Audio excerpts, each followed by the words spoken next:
This week, Democrats are celebrating both the passage of the Build Back Better Act in the House and the president's signing of his landmark traditional infrastructure deal into law. The White House has said consistently both measures will improve the lives of Americans by providing jobs and boosting the economy. While the infrastructure plan is officially a done deal, the larger spending plan faces an uphill battle in the Senate. CBS News Chief Foreign Affairs correspondent and Face the Nation moderator Margaret Brennan joins me now for more. Margaret, always so good to see you. So let's talk about the president's approval rating, which has been declining in recent weeks. How is the administration hoping that these legislative wins might impact America's perception?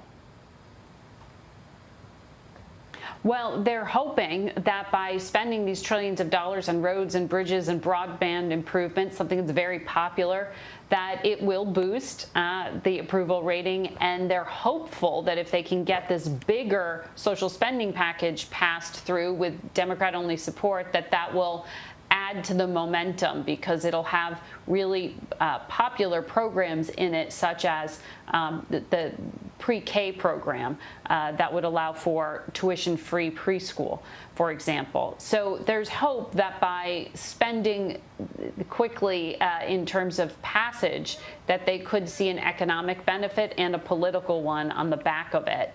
The challenge with the infrastructure bill, even though it is law, and that was a big win for the president. This is a really significant investment in roads and bridges and the like. But a large portion of it doesn't really take effect until 2023 and 2024. So that's why you're going to be hearing a lot from the White House about the benefits of it, and perhaps you may not realize the benefit from it immediately. And that's the political challenge for the White House and for the administration and for Democrats who are going into 2022 and those midterm races saying the help is on the way. So there is some pressure to get those shovel-ready jobs and benefits happening sooner rather than later. Sure. And you mentioned the Build Back Better Act. Obviously, it cleared one major hurdle by passing in the House, but you know, Margaret, that means very little if it doesn't actually pass in the Senate. So what changes is the bill likely to see in that chamber? And what's the latest on its status in terms of being able to get enough votes for passage?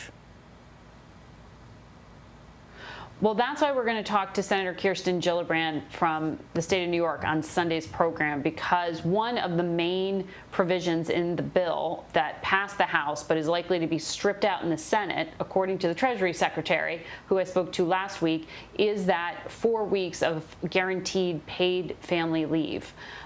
This is a federal guarantee that you would be paid during a time that you have to leave to either give birth or provide medical care for a family member. So this is something that is in most developed countries a federal guarantee. America is one of 6 developed economies that doesn't have it.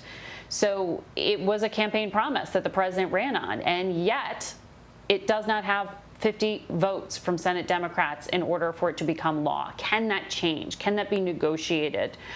Because remember, anything that is changed from this House bill, for example, peeling away the paid leave, means even if they get the 50 senators to sign on, it's got to go all the way back to the House before it heads to the president's desk. So we're going to be talking about this potentially for a long time. There are also some other sticky items in there, including state and local taxes and lifting a cap that matters a lot for Democrats on the West Coast and the East Coast, something called the SALT tax.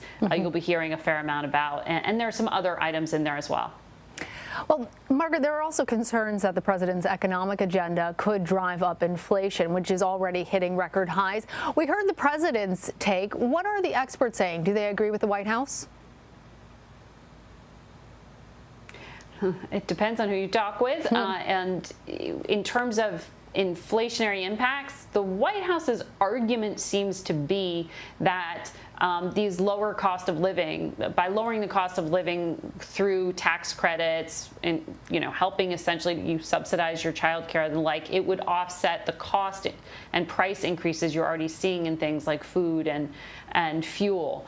But that takes a bit, and that's not guaranteed. And right now, people are feeling it.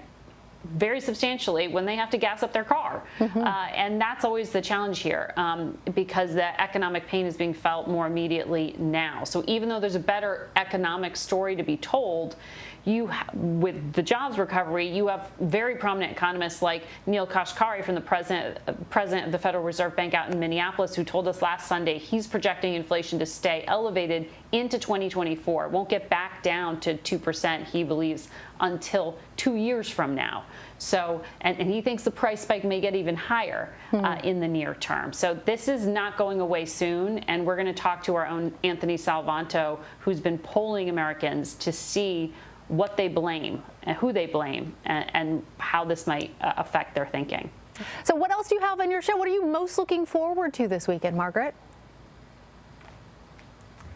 Well, we always are changing and tweaking up to the last minute to reflect sort of where we are as a country. We are watching with concern what might happen in parts of the country as we're hearing about protests, about demonstrations on the back of that verdict in the Kyle Rittenhouse trial. So we will be tracking that and bringing you the latest. But we will also be bringing you a read from around the country on views of where we've come as a country on the racial justice movement. This was something that for President Biden, he campaigned on. He said it was racial injustice that inspired him to run. He really got a lot of support politically on that message, and there are some saying that they would like more for the White House to be doing more. So this is not just a story of what happens in the streets, but a story of what might happen at the federal level. The president today saying when it comes to the trial itself that the jury's verdict should be respected. All important conversations. Margaret, you know I will be watching. Thank you.